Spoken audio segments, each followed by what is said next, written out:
तो ये चैप्टर है बड़े भाई साहब, और इसके प्रश्नोत्तर मैंने आपको समझा दिए थे, परंतु अब आपको पूरा अध्याय समझना है, इसीलिए मैं इसके वीडियोस बना रही हूँ ताकि आप इसके अध्याय को ठीक से समझ लीजिएगा। क्योंकि इसके अध्याय से कुछ पठित पद्यांश जैसे अपठित गद्यांश होता है वैसे पठित गद्यांश भी होता है।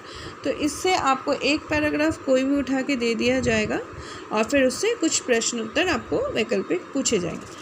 तो पहले आप पूरे अध्याय को अच्छे से समझ लीजिए। यह पाठ बड़े भाई साहब शीर्षक से एक कहानी है और हिंदी के सर्वश्रेष्ठ कहानीकार प्रेमचंद्र के द्वारा यह कहानी लिखी हुई है। इसमें दो भाइयों की कहानी दी गई है। बड़ा भाई दूसरे भाई से 5 साल बड़ा है। वो दोनों एक ही स्कूल में पढ़ते हैं और वहीं पर हॉस्टल में रहते हैं। तो 2 भाई हैं, एक भाई 5 साल बड़ा है और दोनों हॉस्टल में रहते हैं। छोटा भाई पढ़ाई में तेज़ है लेकिन हर समय पढ़ाई नहीं करता है। खेल कूद घूमने आदि में ही उसकी रुचि है। घर पर पढ़ाई बहुत कम करता है लेकिन वह परीक्षा में उत्तम अंक प्राप्त कर पास हो जाता है। तो छोटा भाई बहुत कम पढ़ता है, फिर भी उसका दिमाग तेज होने के चलते वो अच्छे अंकों से पास होता है। बड़ा भाई दिन रात पढ़ाई करता है, खेल कूद में भी भाग नहीं लेता, घूमने भी नहीं जाता, लेकिन उसका परीक्षा फल अच्छा नहीं होता। वह एक कक्षा में 2 वर्ष लगाता है, मतलब एक क्लास को पास करने में उसे 2 साल लग जाते हैं। बड़ा भाई छोटे भाई को समझाता रहता है, बड़े होने के नाते डांटता भी है और उसको खेलने व घूमने से मना भी करता है।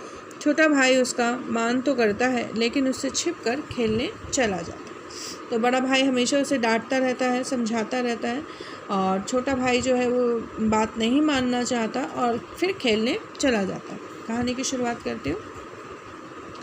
मेरे भाई साहब मुझसे 5 साल बड़े हैं लेकिन केवल 3 दर्जे आगे हैं, मतलब 5 साल बड़े होने के बाद भी वो सिर्फ 3 क्लास उनसे आगे हैं।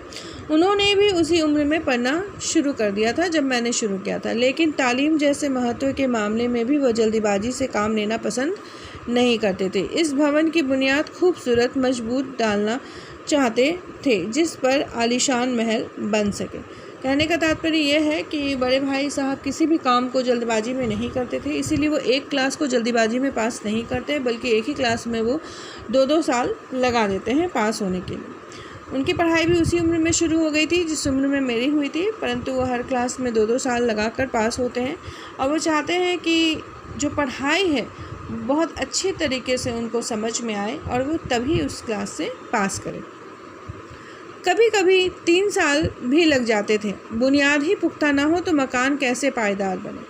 तो उनके कहने का तात्पर्य ये था कि वो ऐसे ही पास नहीं करना चाहते थे। जब तक पढ़ाई अच्छी तरह से उनको समझ ना आए तब तक वो पास नहीं करते थे। इसीलिए वो कहते हैं कि बुनियाद जो है वो अच्छी होनी चाहिए, मतलब पढ़ाई लिखाई अच्छे से समझ आनी चाहिए, तभी मैं उस क्लास को छोड़ के दूसरे क्लास में जाऊँगा।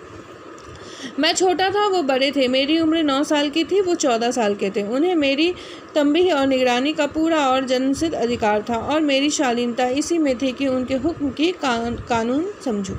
तो वो मुझसे बड़े थे 5 साल और उनका अधिकार था कि वो मुझे अच्छी तरह से हर बात को समझाया करें और मेरा भी ये फ़र्ज़ था कि मैं उनकी हर एक बात को अच्छी तरह से समझूं और मानूं। वह स्वभाव से बड़े अध्ययनशील थे, हर दम किताब खोले बैठे रहते थे और शायद दिमाग को आराम देने के लिए कभी कभी कॉपी पर किताब के हाशियों पर चिड़ियों, कुत्तों, बिल्लियों की तस्वीरें बनाया करते थे। तो वो बहुत अध्ययनशील थे। उनके बड़े भाई साहब बहुत अच्छे से अपनी पढ़ाई लिखाई किया करते थे। ध्यान हमेशा किताब कॉपी में रहता था, पर अपने दिमाग को रिलैक्स देने के लिए वो कॉपी किताब के हाशिए पर क्या करते थे, चिड़ियों के चित्र बनाया करते थे, कुत्ते बिल्ली जानवरों के चित्र बनाया करते थे, जिससे कि उनका दिमाग जो है वो थोड़ा रिलैक्स हो जाए। एक ही नाम या शब्द या वाक्य 10-20 बार लिख डालते।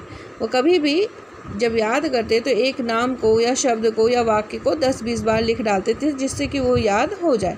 कभी एक शेर को बार बार सुंदर अक्षरों में नकल करते, कभी ऐसी शब्द रचना करते जिसमें ना कोई अर्थ होता ना कोई सामंजस्य, मतलब कि कोई भी एक शब्द को 10-20 बार लिख जाते या फिर कोई ऐसा शब्द लिख जाते जिसका कि अर्थ नहीं होता। मसलन एक बार उनकी कॉपी पर मैंने इबारत देखी स्पेशल, अमीना भाइयों भाइयों दरअसल भाई भाई, राधे श्याम श्रीयुत राधे श्याम। 1 घंटे तक इसके बाद एक आदमी का चेहरा बना हुआ था।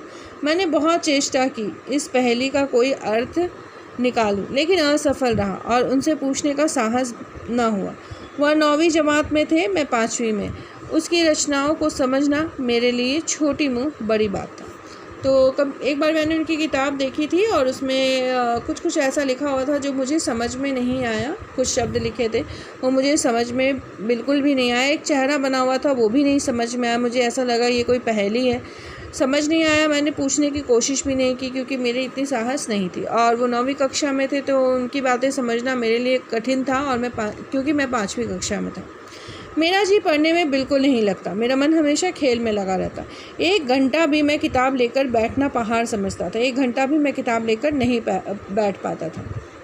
मौका पाते ही हॉस्टल से निकलकर मैदान में आ जाता और कभी कंकड़ियाँ उछालता, कभी कागज़ की तितलियाँ उड़ाता और कभी कहीं कोई साथी मिल गया तो पूछना ही क्या।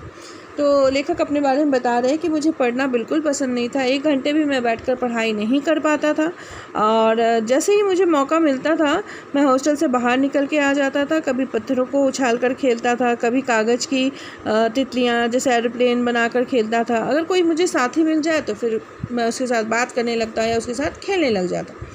कभी 4 दीवारी पर चढ़कर नीचे कूद रहे हैं, कभी फाटक पर सवार उसे आगे पीछे चलाते हुए मोटर कार का आनंद उठा रहे हैं। लेकिन कमरे में आते ही भाई साहब का वह रुद्र रूप देखकर प्राण सूख जाते। तो लेखक अपने बारे में बताते हैं कि 4 दीवारी पर चढ़कर वो नीचे दीवार पर चढ़कर मतलब कूदाकूदी कर रहे होते या कभी फाटक पर उसे सवार होकर उसे बिल्कुल मोटर की तरह आगे पीछे चलाते, खेलते रहते।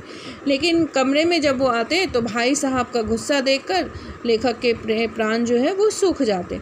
उनका पहला सवाल यही होता था कि कहाँ थे। हमेशा यही सवाल इसी ध्वनि में हमेशा पूछा जाता था। तो बड़े भाई साहब हमेशा उससे पूछते, कहाँ थे तुम? तो इसका जवाब जो था उनके पास कुछ भी नहीं होता। लेखक चुप रह जाते, कुछ न बोलते। न जाने मेरे मुंह से यह बात क्यों नहीं निकलती कि ज़रा बाहर खेल रहा था। मेरा मौन कह देता कि मुझे अपना अपराध स्वीकार है। लेकिन मुझे पता नहीं, लेखक कहते मुझे पता नहीं, लेकिन मैं उनसे कुछ भी नहीं कह पाता, चुपचाप रह जाता। एक बार भी मैंने नहीं कहा कि ज़रा बाहर खेल रहा था। पता नहीं क्यों मुझे ऐसा लगता था कि चुप रहना ही अच्छा, और चुप रहकर मैं अपने अपराध को स्वीकार कर लेता कि मुझसे गलती हुई जो मैं कमरे से बाहर निकलकर खेलने गया। और भाई साहब के लिए उसके सिवा और कोई इलाज ना था कि स्नेह और रोज़ से मिले हुए शब्दों में मेरा सत्कार करें। तो भाई साहब भी ज़्यादा कुछ नहीं बोलते, चुपचाप मुझे देखते, पूछते। उसके बाद वो एक प्रेम से, एक गुस्से से जो भी शब्द उन्हें मिलता था वो उसी से मेरा स्वागत करते थे। कभी प्रेम से, कभी गुस्से से स्वागत करते थे। इस तरह अंग्रेजी पढ़ोगे तो ज़िंदगी भर पढ़ते रहोगे और एक हर्फ ना आएगा। तो फिर एक दिन की बात है जब बड़े भाई साहब ने छोटे भाई को कहा, लेखक को कहा कि अगर तुम अंग्रेजी इस तरह से पढ़ोगे तो तुम्हें अंग्रेजी पढ़ना कभी नहीं आएगा, एक शब्द भी तुम्हें समझ नहीं आएगा। अंग्रेजी पढ़ना कोई खेल नहीं है, जो चाहे पढ़ ले, नहीं ऐरा गेरा नत्थु कहरा कभी अंग्रेजी के विद्वान हो जाते हैं। फिर बड़े भाई साहब कहते कि जो बड़े बड़े विद्वान थे वो भी शुद्ध अंग्रेजी नहीं लिख पाते थे, उनको भी मतलब लिखने में दिक्कत होती थी। अंग्रेजी पढ़ना बिल्कुल भी खेल नहीं है, कोई भी ऐसा वैसा आदमी कभी अंग्रेजी में विद्वान नहीं हो सकता। दिन रात बहुत मेहनत करनी पड़ती है, बहुत खून जलाना पड़ता है, तब कहीं जा कर के अंग्रेजी पढ़ना आता है। और आती क्या है, हाँ कहने को आ जाती है। बड़े बड़े विद्वान शुद्ध अंग्रेजी नहीं लिख सकते, बोलना तो दूर कह भी नहीं पाते। और मैं कहता हूँ तुम कितने घोंगा हो कि मुझे देखकर भी सबक नहीं लेते, और तुम कितने बेवकूफ़ है, तुम्हें मुझे देख करके समझ नहीं आता कि मैं दिन रात पढ़ाई करता रहता हूँ, तो तुम्हें भी दिन रात पढ़ते रहना चाहिए, तुम हर वक्त खेलते रहते हो। इस तरह से बड़े भाई साहब छोटे भाई साहब को डांट रहे थे। मैं कितनी मेहनत करता हूँ, या तुम अपनी आँखों से देखते हो, अगर नहीं देखते हो तो या तुम्हारी आँखों का कसूर है, तुम्हारी बुद्धि का कसूर है। तो फिर वो कहते हैं बड़े भाई साहब कि तुम बिल्कुल बेवकूफ़ हो जो तुम्हें ये नहीं दिखाई देता कि मैं दिन रात मेहनत करता हूँ। हाँ, दिन रात मेहनत करके मैं पढ़ाई करता हूँ, और तुम हो कि ये सब देख करके सबक नहीं ले सकते कि तुम्हें भी दिन रात पढ़ाई करना चाहिए। तुम्हें दिखाई नहीं देता, अगर तुम्हें दिखाई नहीं देता तो तुम्हारे आँखों का कसूर है, तुम्हारी बुद्धि का कसूर है, तुम्हें मुझे देख कर सीखना चाहिए और पढ़ाई करते रहना चाहिए। इतने मेले तमाशे होते है? तुमने मुझे कभी वहाँ जाते देखा है? तो मेले में घूमने जाते हुए तुमने कभी मुझे देखा है? रोज़ ही क्रिकेट और हॉकी के मैच होते हैं पर मैं पास नहीं फटकता। मैंने कभी क्रिकेट या मैच खेली है जाकर? मैंने नहीं खेली है। हमेशा मैं पढ़ाई करता रहता हूँ, उस पर एक एक दर्जे में 2-2 3-3 साल पढ़ा रहता हूँ। एक एक क्लास में 2-2 3-3 साल तक मैं पढ़ाई करता रहता हूँ। लेकिन तुम्हें ये सब दिखाई देता है? नहीं दिखाई देता।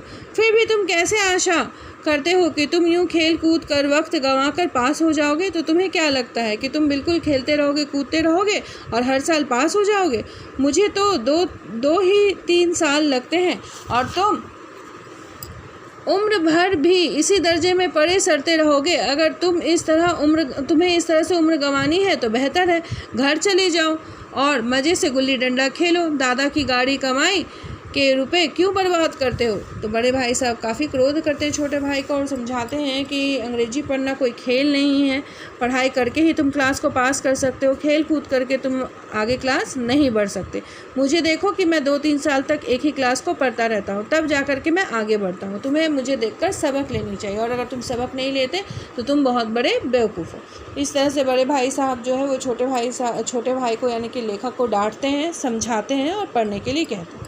तो कहानी का पहला भाग लगभग मैंने आपको समझा दिया, अगला भाग अगले वीडियो में। धन्यवाद।